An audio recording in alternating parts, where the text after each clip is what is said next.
New game series to react to. The most depressing JRPG, Valkyrie Profile by KBash. No idea what this game is about. I was told I'm gonna enjoy it. I was told that it's gonna be an enjoyable series.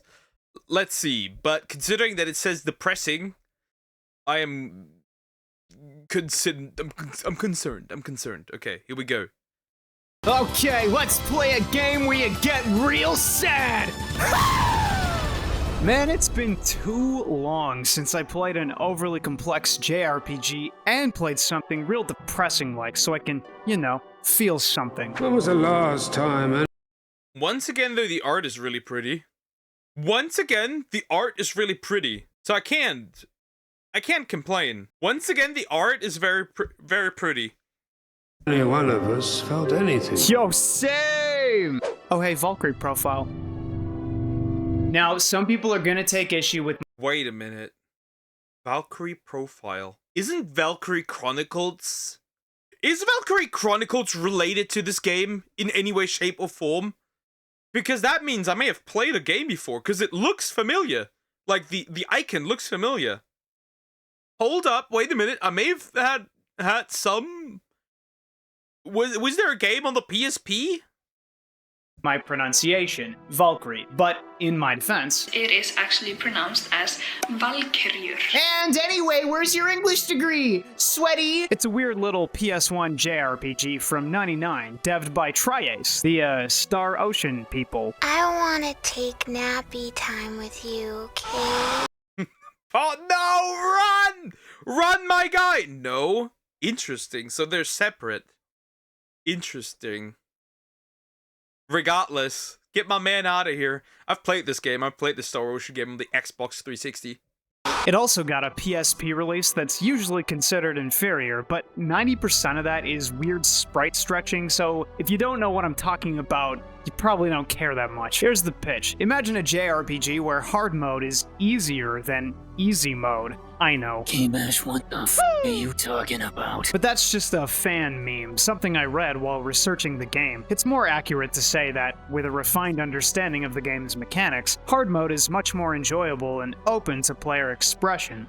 But that's hardly as fun to say, so pitch number 2. Play a game where Guts from Berserk is a major party member. Sure, it's not confirmed, but come on. And really, who needs a tall tale to sell their favorite game when Valkyrie Profile has such chaotic design? How about, hitboxes on basic attacks?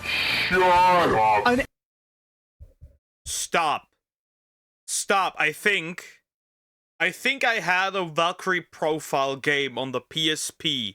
I just looked up what it looks like on the PSP. And I'm pretty damn sure that I've at least played one on the PSP. I am almost convinced, though I think on the cover art that I remember Square Enix was on it.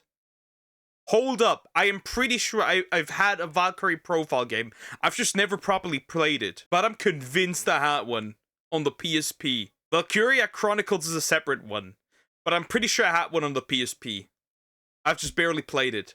Absolute library of menus? Oh, I love homework. Watching every— Oh, we have a menu problem here, guys. Menus.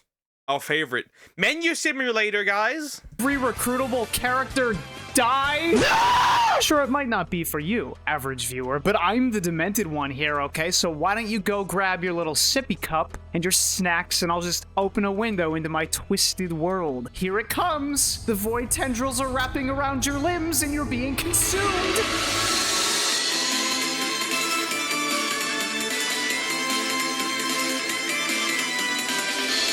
Valkyrie Profile's a tough nut to crack. The world— Remember, guys, when video games, JRPGs, right? Remember, guys, when JRPGs had essentially anime openings back in the day? Those were good times. building choices are fascinating. For one, it's a Fantasy Earth analog, so you'll see, you know, medieval The overworld very much reminds me, from the looks of it, from Tales of game.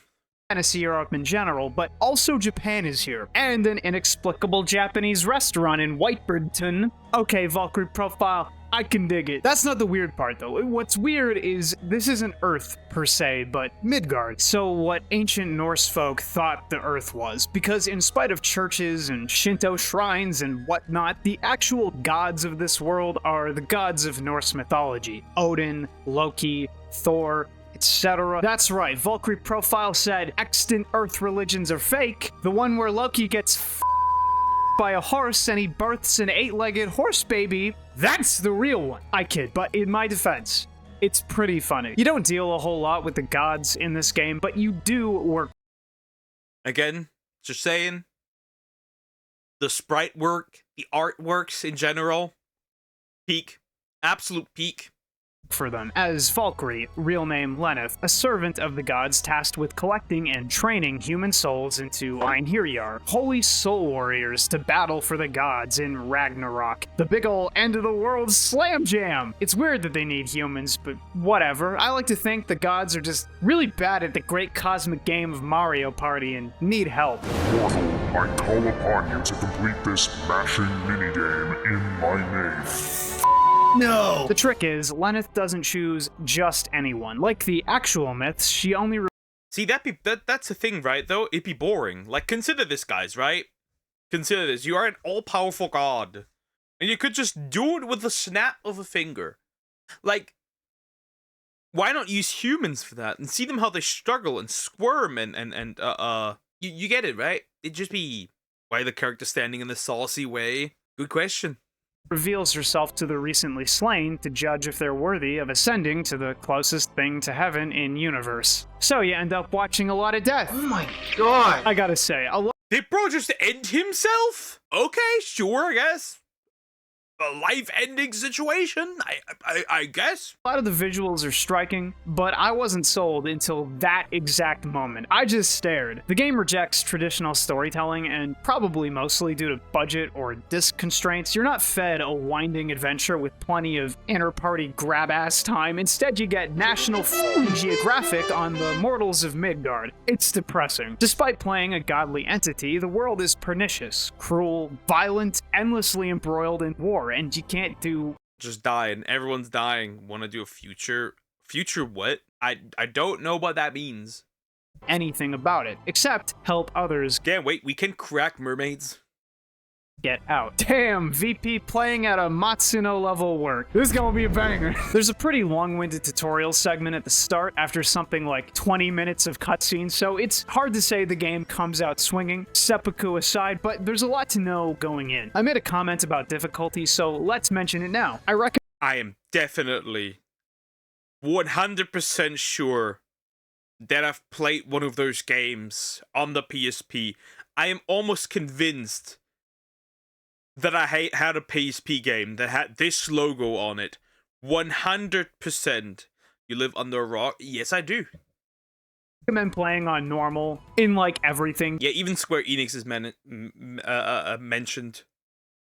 But here especially because easy is the kind of mode that'll give you half the experience. And easy. Experience points, many. Item type, few.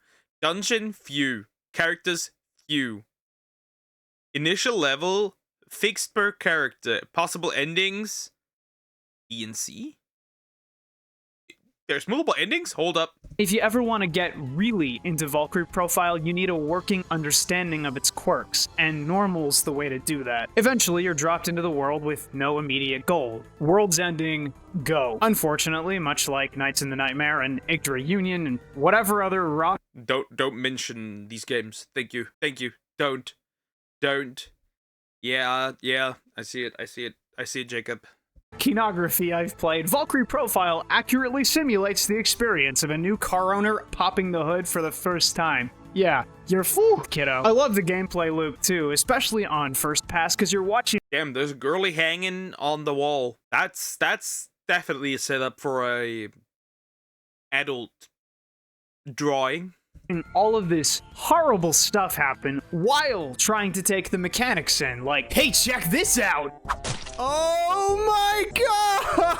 Damn, that was up. By the way, did you know you have to equip all those reaction abilities you bought to actually use them? No! Oof, major noob alert. Anyway, wanna watch another snuff film? No, please! This ain't your average JRPG, okay? It's turn-based, sure, but it's got action-y dungeon traversal with light platforming, puzzles, it's got combos. It's got combos! That's interesting. That is very interesting. Okay. So we got a little bit of a, what's the way? A little bit of a Monster Sanctuary vibe, but JRPG.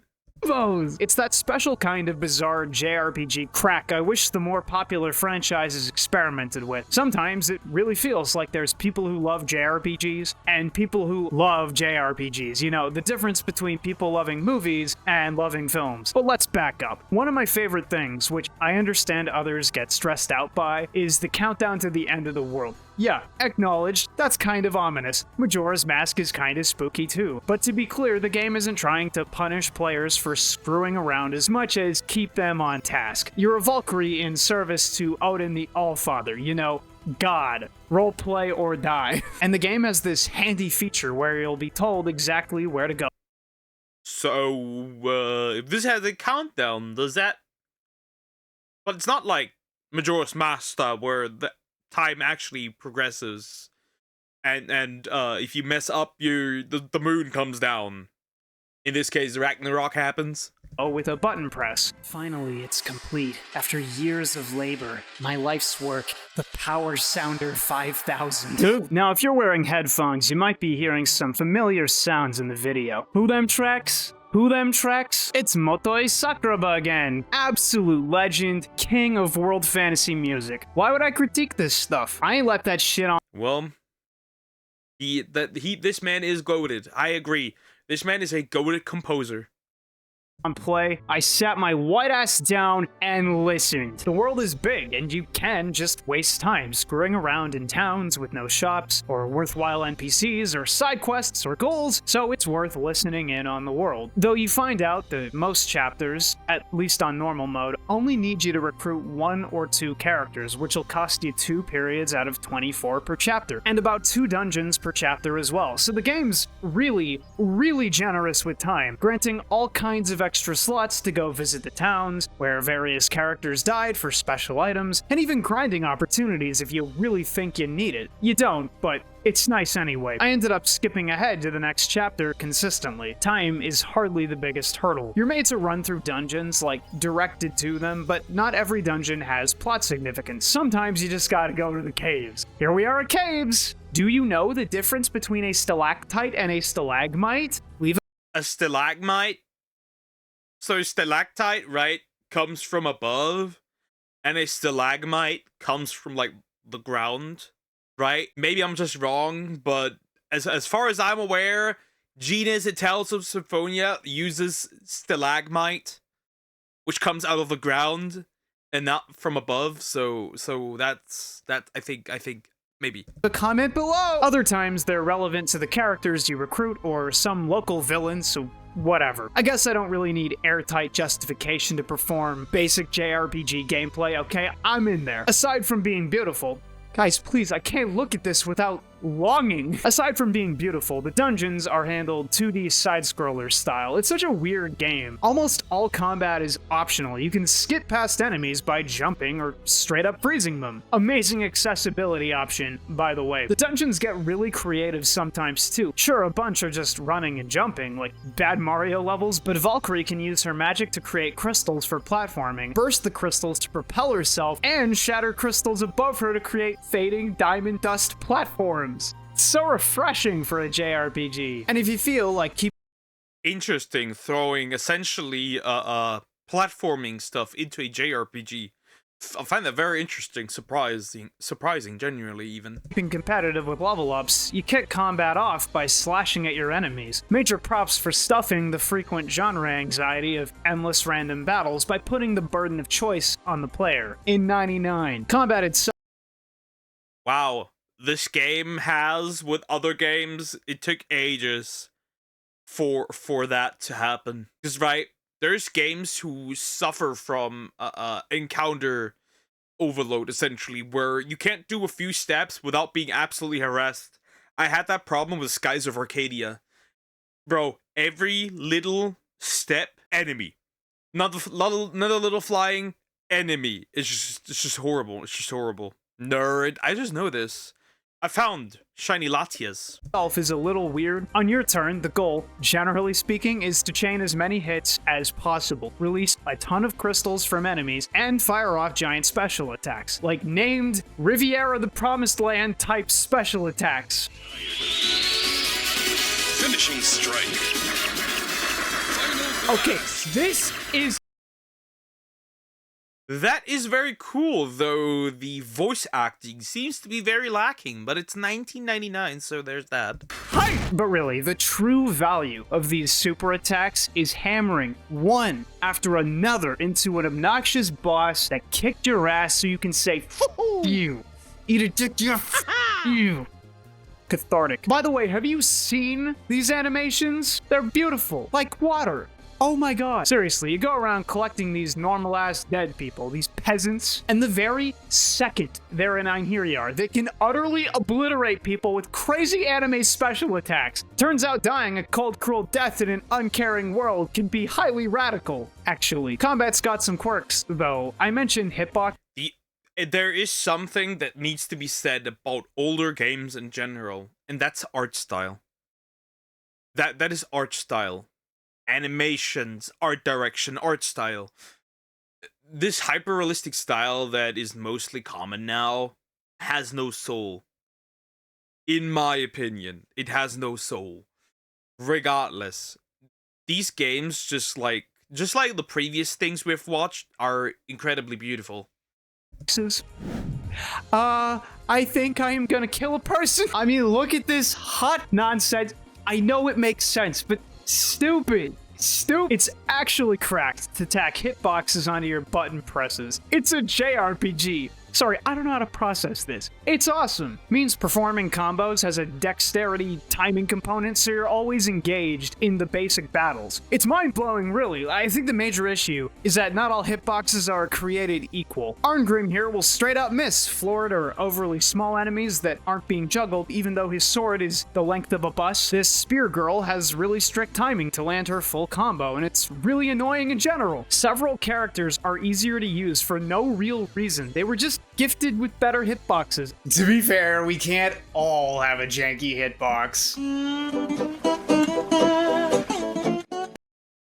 KBash with the janky hitbox.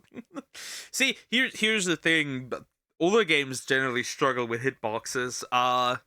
Anybody remember most of old Monster Hunter just having diabolical hitboxes to the point where ending your life seems to be smarter and more fun?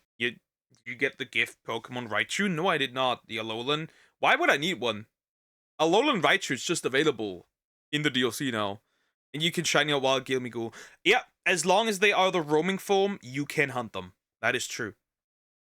And some of the coolest characters just suck. This gets complicated further by weapon equips and customization options, like changing around which move goes off in your combo first and last. But yes, Valkyrie profile wants you paying attention, and sometimes it doesn't pan out perfectly. But the whole goes deeper. There's status ailments to contend with. There's random enemies combo blocking, forcing the player off.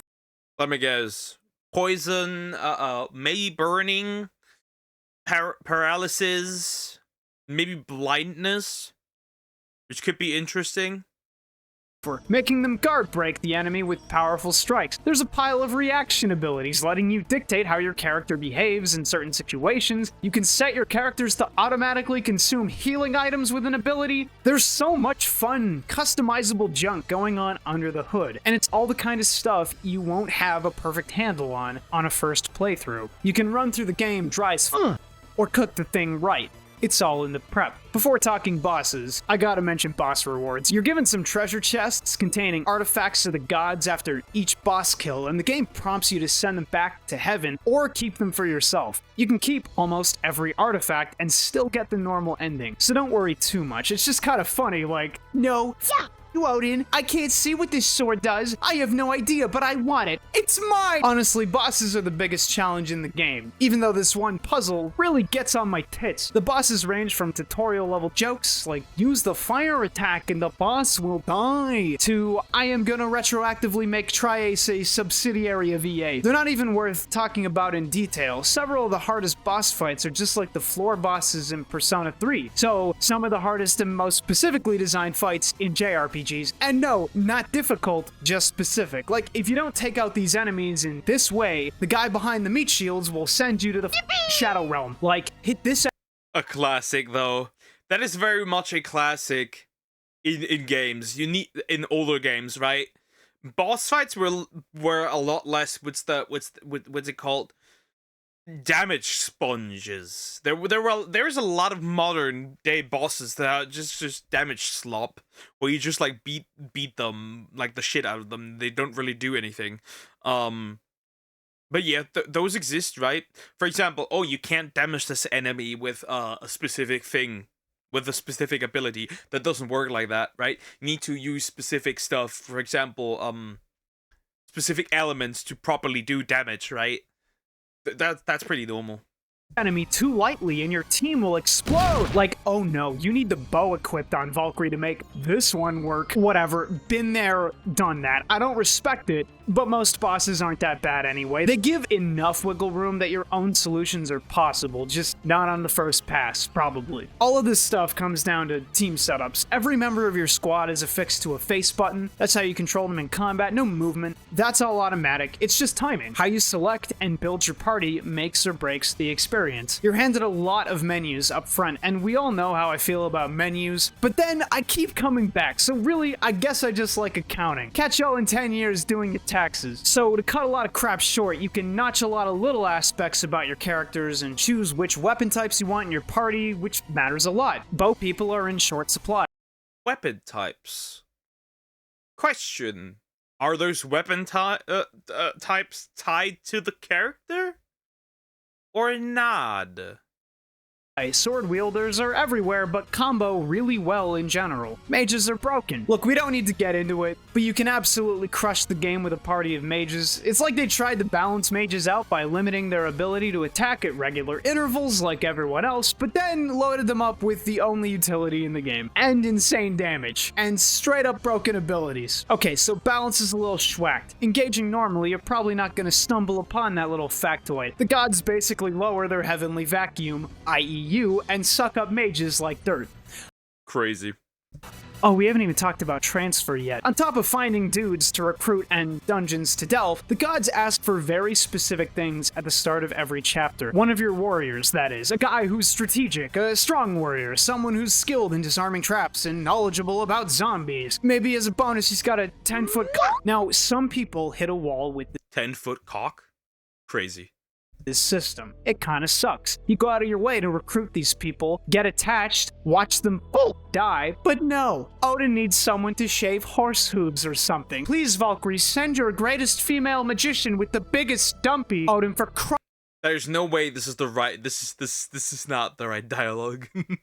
Christ's sake, it's like Fire Emblem permadeath, only you choose the guy who dies and everyone else is protected.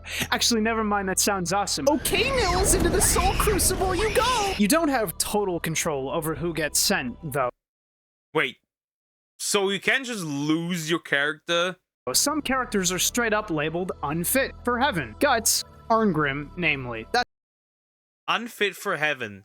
I'm assuming this has to do with the hero value, whatever it said earlier. That's the big one. To be fair, I'd be intimidated too if I were the Lord of the Gods and my servant tried sending the most fitting replacement imaginable to my court. You have to make heroes presentable for Valhalla though, and some of these guys are real winners if you catch my drift. So you level up their hero traits, things that gods and Valkyrie don't possess, for example, and make them more heroic so you're more likely to win the. So it is the hero value. Basically, if you have a negative hero value, yeah, you're going to hell, essentially. or above. Things like increasing cool-headedness, reducing cowardice, that kind of stuff. After that, you load them up with whatever Odin asked for and send them away. But it's okay, at the end of every chapter you can see how they're doing in Valhalla. Apparently they can die up there, but I followed instructions and never had that happen. It's good that the game does this, by the way. You're fed something like 17 characters, and they all get their last moments in death cutscenes, generally, but that's about as far as development and screen time goes for most characters. It's cool that you can get a little more out of them, see their personalities come alive a bit, even if it's framed in text. That got me thinking, you know what? Maybe y'all don't know me very well either. KBash facts. I am a triplet. I have consumed intestines. I have never been high. The second one we did not need to know. The second one we did not need to know. At least it's not testicles. Right? Right, Liver King? One of those is a lie, but I think it's pretty obvious which one. Now, the last major It's the triplets. hurdle, I think, the perfect capstone to the little trifecta of, so far, timed play and ritual character sacrifices being graded. You get praise or admonishment from Odin's wife Freya at the end of each chapter. About your performance. It is magnificent. Ooh, I love praise from Mommy Freya! When you're winning, That's crazy. Praise from Mommy Freya. Understandable, though. it feels good. You get handed a pile of points to spend on items, equipment, and healing stuff, so you're massively incentivized to follow orders and instructions. It's worth mentioning that it's basically impossible to fulfill every demand handed down to you, so just do your best and send up one guy per chapter unless the game asks for more. You'll do fine. I keep remembering weird shit to mention. You need those points, like, as many as you can get, because there aren't any But I don't want to sacrifice characters. I don't like giving away my units. I never liked that in Fire Emblem. Why would I like it here? shops in the game. Yeah, all these beautifully rendered cities, nothing in them! There's just treasures and dungeons and a materialized point menu letting you create magical equipment. And materialized stuff is better than anything else anyway, because it can't break. Something that will happen with the artifact weapons and treasures you pick up in dungeons. Oh, it says 10% chance to break. I think it means 10% chance to last one single button press. Jesus! But wait! It gets better! The difficulty you select determines how many dungeons and which dungeons appear in which chapters, alongside which characters are recruitable. That's why easy is bad. You actively lose access to most of the cast, several leveling opportunities, the Interesting. Okay. That means that if you pick easy, they actively punish you. Interesting. Mommy Freya F this. You don't like Mommy Freya? best items in the game. You lose so much. The game actively punishes you for picking easy mode. It's like an awful trial mode, so I gotta stress again. Pick normal and try hard mode later. Valkyrie profile is a mess, in the best way possible. Brings me right back to Department Heaven and all of that psychotic— Stop. Stop. Stop. Yggdra Union. Night's a Nightmare, Gungnir, and what was the other one? The one with the teenage girls in the hot spring scene? bullshit. Like, this is a game torn between genres, actively experimenting with what's possible and keeping difficulty pretty stiff, but fair. It's the kind of thing that ropes you in once you get a taste for its systems, something really considered. You can tell it's not the full version of the designer's vision. Some characters get walked off screen and die, some backstories are short and others excessive, but that doesn't mean the game and the story don't have value. Valkyrie Profile's little story trick, that is, probably not having the budget to show all these character death cutscenes and have a traditional JRPG story simultaneously, so just not having much to go on actually works in Evaporates. Pokey quiz. Where the name Freya come from in all mythologies, North mythology. That makes sense. I think. Because right, all of the gods in this game are from North mythology. Riviera, exactly that one. the game's favor, especially with the multiple endings. You get the sense pretty early that something's off. Valkyrie having a name, Lenneth, the occasional character being mentioned who doesn't appear on screen, frequent references to tragedies in the past. There's a point where you see yourself and Arngrim in a vision from the past, and it's just not. It's another Valkyrie named Hrist. So some funky shit's going on, okay? And it gets weirder than that. In the mid-game, an optional dungeon opens up, the Tower of Lazard Valeth. This guy who's very clearly evil. He's literally wearing glasses, my guy.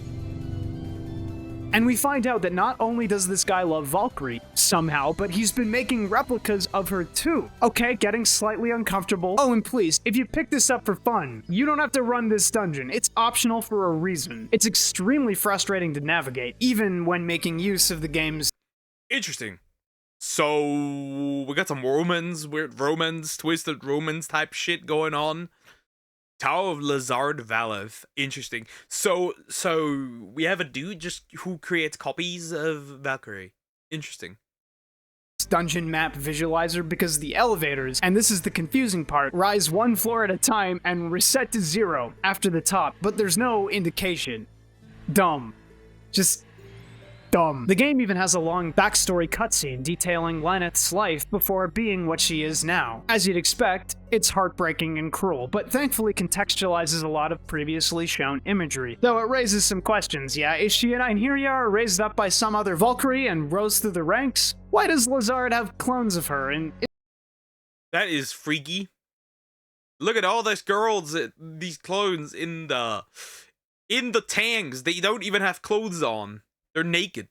Isn't he immortal? How would they even have met? It's even possible to unlock optional cutscenes by sending certain characters to Asgard. This game is sad. No shit, right? You're watching innocent people die like every 30 minutes, but it strikes such openly melancholic notes with its protagonist, someone sworn to her duty, forced to witness endless strife and act her part, and realize she can never be with her childhood friend. This guy, the one person she recognizes in the entirety Lucian? Okay, interesting. Of Midgard. And the player can find this cutscene never knowing any of that info. It's just presented to you if you send them off to Valhalla. And if you dig around in the menus, you realize that Lenneth has a stat that nobody else does, a seal value. Seal value? What does that? And it's just listed with no explanation. What's important here, above the nouns and specifics, is the game wants players playing multiple times. Can't use all the party members on your first go, can't play every dungeon, and definitely can't get every ending if you play just once. It's a pretty quick game, it's got engaging dungeon design and combat, so why not play again? So let's talk endings. So to get different endings, you need to redo the game. Interesting. Interesting, right? Other games are like, oh, make this decision right before the end and you get this ending, right? Or make this and you get this ending. Interesting. Spoiler warning, only if you're sold. If you got this far, if you do manage to screw everything up, you can unlock a special ending where Freya comes down and ends it early by straight up killing your defective ass. It's worth noting that she says you're a faulty machine here, so you can spoil yourself real early by just not paying attention. That's funny. The normal ending, the one most people are getting, has Valkyrie and friends battle in What would happen if through cheats you defeat her? Does she just have infinite health? I wonder. She probably has infinite health, right? It just makes sense that she would. Ragnarok. Beat back the forces of evil and take the fight all the way to the throne of Surt, king of the giants. The battle goes well, it's not super challenging even compared to some of the optional sub-bosses in the same level, and the game ends after a few cutscenes, but it feels so flat, like everything was just part of some greater cycle and it'll happen again. You even get put back asleep to be reawakened later on. So what's going on here? The true ending, in true video game fashion, requires this unbelievably tight laundry list of player actions in order or else you're getting ending B. And fair enough, it's a game where a generally lawful character under duress from the gods themselves has to break fate, literally awaken from her stupor of dogma and see the world how it is. Doing so screws with Lenneth so badly that her soul shatters, leaving Hrist behind. Arngrim and Mestina, this you don't need to know about Mestina, it's fine. Gather the pieces and with Lazard, go to store Valkyrie's soul in a homunculus and destroy Hrist to reawaken Valkyrie, because Valkyrie is actually 3 entities in one, and only one can be active at any given— Damn, somebody has an identity crisis here. 3 people in one.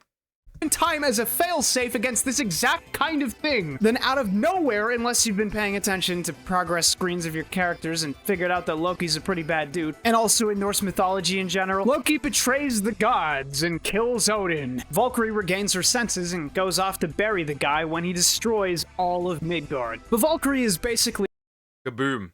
Okay. a god like Odin now, in a half-elf homunculus, and thus has the power to grow and change unlike the typically static entities in Asgard. So when everyone on Earth dies, she gains tremendous power via empathy for their deaths and uses it to reshape the world and obliterate Loki. Yeah, no, it doesn't make a whole lot of sense in retrospect, but goddamn, it kicks so much ass when you're playing it. They really hid like an hour of bonus content and extremely world-relevant cutscenes behind some of the tightest requirements I've come across. It's like they gave the player a three-wheeler and made him solve that equation the movie math prof can't solve to upgrade to a regular bike. Naturally, the game's really good at making fans into sycophants, really asking them to engage and learn about the game with its myriad systems, complications, hidden recruits, and the quest for ending A. But it's even That's kind of ass, though. Because if you replay it and you don't get ending A, you have to replay it again and then hope you get ending A. And then depending on what if they're really obnoxious, you have to replay it again. Over and over until you get the true ending.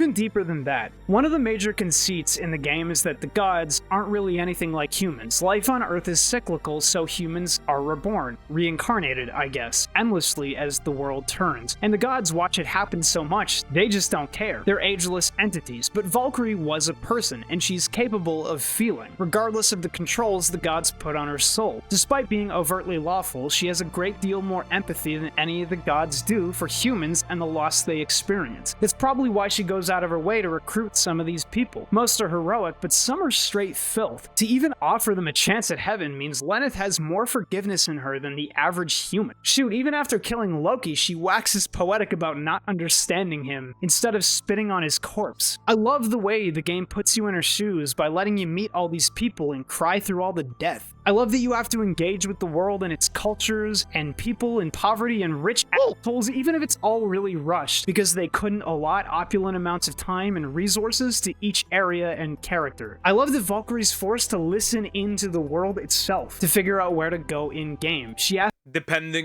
See, if they really fleshed it out, you'd have like a bajillion discs. So that's always a rough thing.